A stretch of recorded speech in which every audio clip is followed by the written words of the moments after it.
danışırsan, ayə deyirsən, izah verirsən, bağırsan, görürsən, qulaq asır, amma elə bildiyindədir. Sanki and içib ki, mən fikrimdən dönməyəcəm. Və maraqlıdır ki, diskusiya eləmək istəyir. Adam demək istəyir, ki, sən mənim zamanımı niyə alırsan? Sən axı elə belə and içmirsən, and belə sözdə yox, canından ki, mən düzəm, sən səhvsən. Və niyə gəlmirsən mənə söhbət etməyə?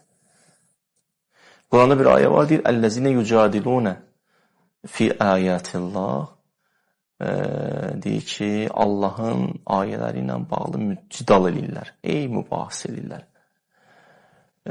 Amma dəlilsiz və sübutsuz və qeyri sultanın atahum. Dəlil, sultan yəni dəlil. Dəlilsiz və sübutsuz. Deyir, kəbura məkdən. Kəbura məqtən. Allahın onlara qəzəbi var. Yəni, hey mübahisə edir, amma niyyəti bu deyil, haqq şəffaflaşsın. Niyyəti bu deyil, öz sözün yerilsin. İstəmir bu adam səhvi anlasın, düz nədir onu bilsin. Bunun zehnində bu deyil, mən düzəm, hamı səhvdir.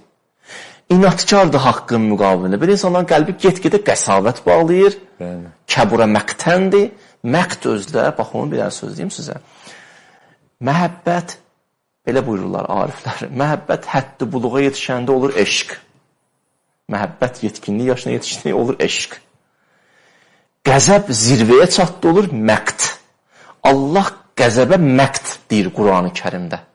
Yəni şiddətli qəzəb. Şiddətli qəzəb.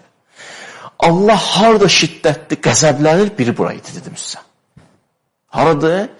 Elə hey inatkarlıq edirsən, haqqı da qəbul eləmək istəmirsən. Bir budur, bir yeri budur, kəbura məqtəni.